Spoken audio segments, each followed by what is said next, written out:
Halo teman-teman calon guru profesional, jumpa lagi dengan saya ya di pembahasan soal UKPPG tahun 2025. Nah, di sini pada kesempatan ini saya akan membahas sebuah soal eh, dari subindikator 1.2.5, yakni menggunakan teknologi informasi dan komunikasi TIK secara adaptif dalam pembelajaran. Nah, adapun pengetahuannya ada empat, yakni perkembangan teknologi dan media pembelajaran. Yang kedua ada pemanfaatan dan media pembelajaran. Yang ketiga ada penggunaan dan pemanfaatan informasi. Yang terakhir ada pendekatan dan metode pembelajaran. Nah, teman-teman langsung saja kita simak soal yang sudah sesuai dengan indikator tersebut. Nah, teman-teman, di sini ada Pak Raka yang mengajar kelas 6 di sekolah inklusi. Nah, ia merancang pembelajaran IPS tentang pemanfaatan teknologi informasi dengan pendekatan proyek. Nah, di sini ia membagi siswa menjadi kelompok yang harus membuat infografis digital tentang dampak media sosial bagi kehidupan sosial. Nah, dalam kelasnya terdapat dua siswa dengan hambatan penglihatan dan satu siswa dengan lamban belajar.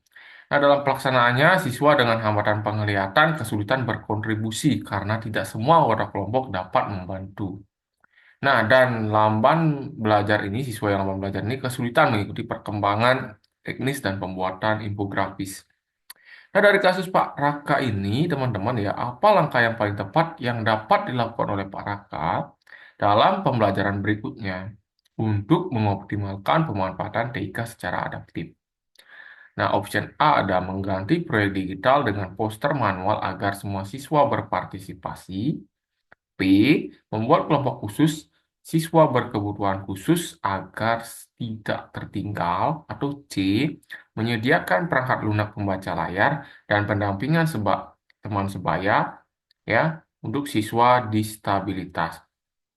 D, memberikan tugas individu berupa refleksi tertulis tentang media sosial. Atau E, ya, menayangkan video penjelasan dan meminta siswa menyalin kontennya. Oke, seperti biasa teman-teman direnungkan terlebih dahulu.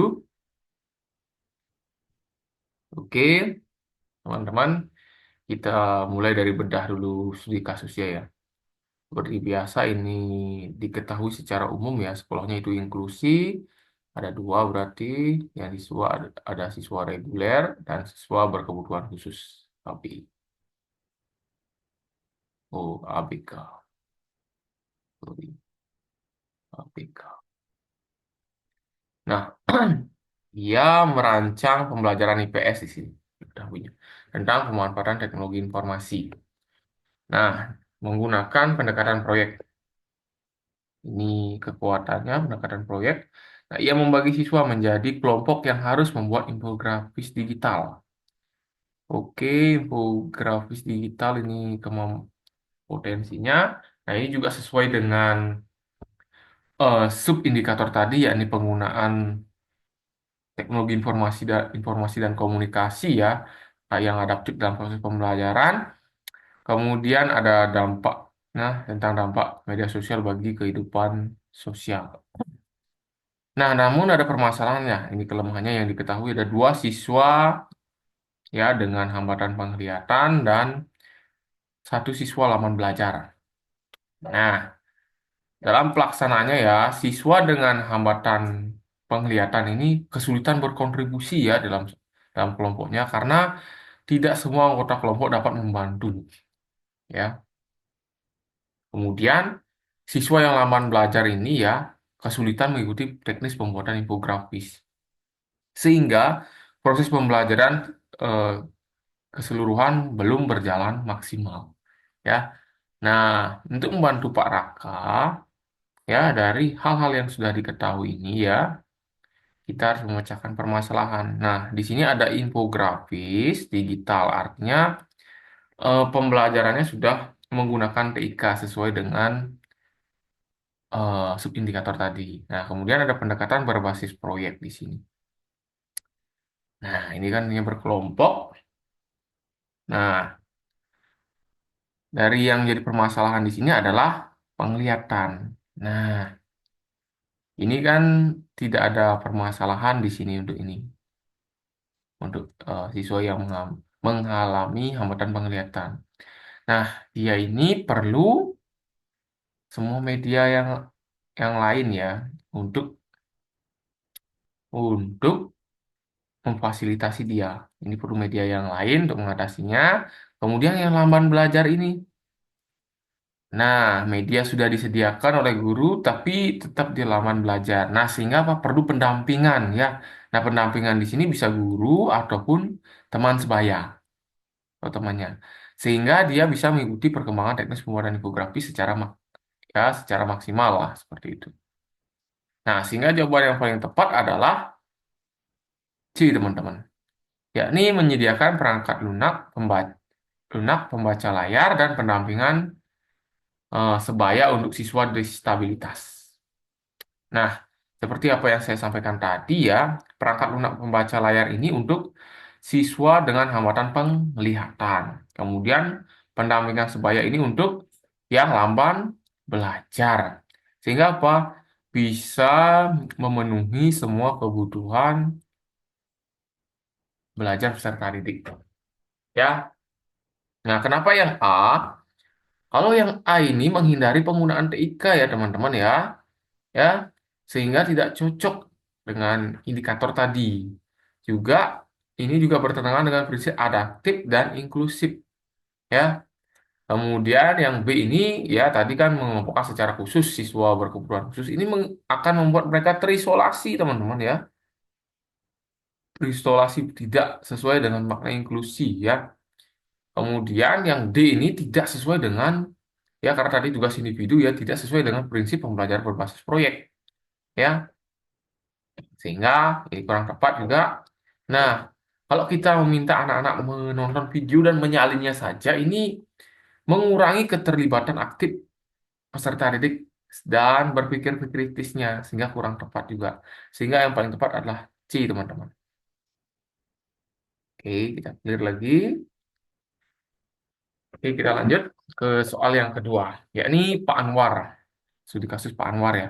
Nah, Pak Anwar ini mengajar di kelas 6 di sekolah pinggiran kota dengan keterbatasan akses teknologi. Namun ya, sebagian siswa memiliki ponsel pintar. Ada dalam pembelajaran IPA yang bertema perubahan energi, Pak Anwar ingin mendorong penggunaan teknologi informasi dan komunikasi yang adaptif untuk meningkatkan pemahaman konsep. Ya, ia mempertimbangkan penggunaan aplikasi simulasi online yang menampilkan proses perubahan energi. Namun, ya, beberapa siswa mengalami kendala, yakni pada koneksi dan keterbatasan kuota. Nah, dari permasalahan Pak Anwar tersebut, apa strategi pembelajaran berbasis TIK yang paling sesuai dengan prinsip pembelajaran yakni berpusat pada peserta didik dalam situasi tersebut? Nah, ada A, mewajibkan semua siswa mengakses aplikasi simulasi melalui ponsel secara mandiri di rumah. Atau B, menggunakan LCD proyektor untuk menayangkan simulasi dan mendiskusikan hasilnya secara klasikal. Atau C, menghapus penggunaan TIK dan menggantinya dengan demonstrasi langsung dari guru. D, menyediakan pilihan antara simulasi online dan lembar kerja bergambar agar siswa memilih situasinya. Atau E, mengandalkan siswa yang memiliki koneksi kuat untuk membagikan tangkapan layar ke simulasi ke teman yang lain. Oke, silakan dipikirkan dulu teman-teman. Nah, jika sudah, kita lanjut. Oke, kita bedah dulu dari kasus ya, seperti biasa. Nah, di sini ketahui Pak Anwar ya, mengajar siswa kelas 6 ini secara umum. Nah, ia berada di pinggiran kota mengajarnya ya, dengan keterbatasan akses teknologi. Akses teknologi di sekolah tersebut terbatas artinya. Tapi ya, ada siswa yang sebagian siswa itu memiliki ponsel pintar. Berarti ada sebagian yang tidak memiliki ponsel pintar, teman-teman. Nah, kemudian ya ini potensinya. Nah, dalam pembelajaran IPA yang bertemakan perubahan energi, Pak Anwar ingin mendorong ya penggunaan TIK yang adaptif untuk meningkatkan pemahaman konsep sesuai dengan indikator tadi. Nah, ia mempertimbangkan penggunaan aplikasi simulasi online untuk menampilkan perubahan energi. Namun, beberapa siswa itu mengalami kendala internet atau keterbatasan kuota. Nah, bisa kita lihat ya teman-teman ya, ada sebagian yang memiliki ponsel pintar dan sebagian lagi tidak. Nah, sehingga simulasi online ini ya hanya cocok untuk siswa yang memiliki ponsel pintar, teman-teman. Nah, tapi ada permasalahan di sini. Mereka tidak memiliki kuota. Karena tidak memiliki kuota, yang berarti yang memiliki kuota, kita tetapkan menggunakan simulasi online. Nah, yang tidak memiliki kuota ini bisa menggunakan video offline ya. Atau ya kita yang tidak memiliki ponsel dan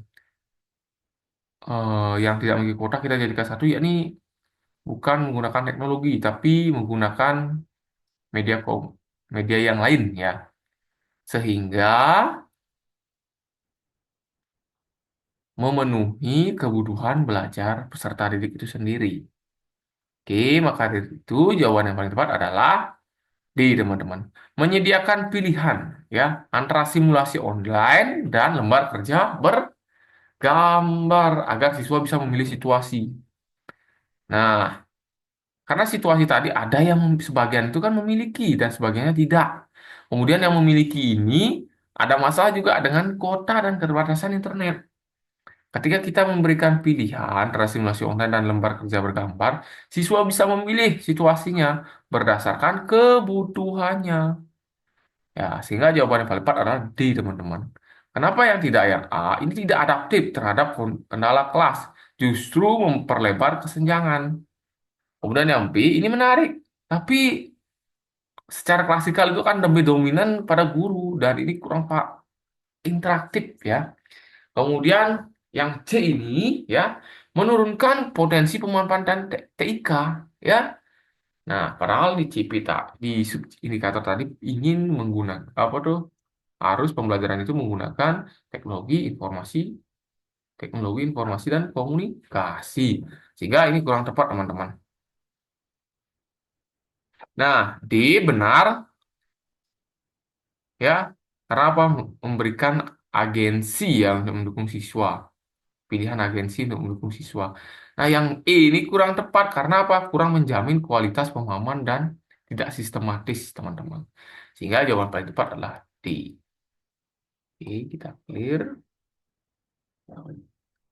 Nah, teman-teman, sekian dari video pembahasan soal tadi ya. Dan saya minta maaf jika selama proses pembahasan ini ada tutur kata yang saya ucapkan, entah itu sengaja atau tidak disengaja secara bisa menyinggung teman-teman, saya mohon maaf. Atau mungkin masih kurang tepat, saya mohon maaf. Saya ucapkan terima kasih kepada teman-teman karena sudah bersedia menonton video ini secara penuh. Saya ucapkan terima kasih. Sekian yang saya sampaikan. Terima kasih. Terima kasih sudah menonton. Jangan lupa like, subscribe, dan aktifkan lonceng notifikasi untuk pembahasan soal KPPG lainnya.